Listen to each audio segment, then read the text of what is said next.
అదేవిధంగా 3 national highway projects, Khammam to Suryapet national highway, Mancherial to Repallewada national highway, Khammam to Kodad national highway BRS ఇచ్చింది.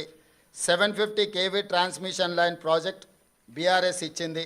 ఇన్ని ప్రాజెక్టులు BRS ఇచ్చి ఈరోజు same counter drone manufacturing unit at Mamidipalli BRS ఇచ్చింది. ఇన్నిన్ని ప్రాజెక్టులు బీఆర్ఎస్ అదానికి ఇచ్చి అదానితో అంటగాగి అదాని దగ్గర కమిషన్లు మెక్కి నేను చేసిన ప్రయత్నం అదాని సిఎస్ఆర్ ఫండ్స్ నుంచి తెలంగాణ నిరుద్యోగ యువకుల కోసం వాళ్ళ భవిష్యత్తు నిర్మించడం కోసం ఆలోచన చేసి యంగ్ ఇండియా స్కిల్స్ యూనివర్సిటీకి లక్షలాది తెలంగాణ నిరుద్యోగ యువకులకు ప్రయోజనం చేకూర్చే విధంగా సిఎస్ఆర్ ఫండ్స్ కింద 100 కోట్లు తీసుకొస్తే అది రాష్ట్రానికి ప్రయోజనం.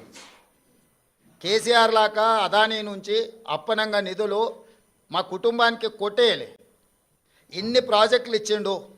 ఈ ప్రాజెక్టులు అన్ని ఇచ్చినందుకు కేటీఆర్ను ప్రాసిక్యూట్ చేయాలనా? అదానీని కేసీఆరే కాల్చండి, కేటీఆర్ అనే కాదు. దీనికి ఏం సమాధానం చెప్తాడు? సో ఏది పడితే అది మాట్లాడితే చెల్లుద్ది. ఎన్ని చిల్లర మాటలైనా మాట్లాడతాం. మాకు అధికారం కోల్పోతే మేము సహనం కోల్పోయినామని 2023లో అధికారం కోల్పోయారు. 2024 జూన్లో డిపాజిట్లు కోల్పోయారు. ఇప్పుడు మెదడు కూడా కోల్పోయారు టీఆర్ఎస్ వాళ్ళు. సో మెదడు కోల్పోయిన మాటలు మాట్లాడితే దానికి ఇంకా మనం ఏం సమాధానం చెప్తాం? రాహుల్, నువ్వు మాట్లాడు, నువ్వన్నా చెప్పాలి కదా కొంచెం అప్పుడప్పుడు.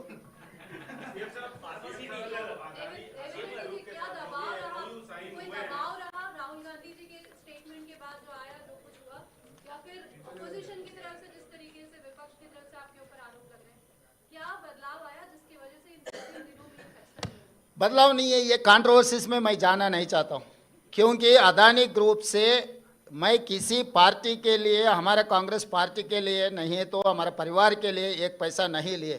जो तेलंगाना राज्य सरकार ने जो कदम उठाया निरुद्योग युवता के लिए यंग इंडिया स्किल्स यूनिवर्सिटी, क्योंकि लाखों के युवता आज without any skill they are not getting any employment.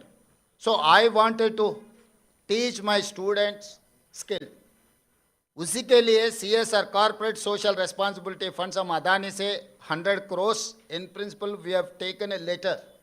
अभी तक एक पैसा भी हमारे तेलंगाना सरकार के खाता में नहीं आया. तो इसीलिए ये कंट्रोवर्सी में बगल के राज्य में कुछ करप्शन, बगल के देश में कुछ करप्शन, ये सब करप्शन के बारे में जब चर्चा हो रहे थे तब तेलंगाना के चर्चा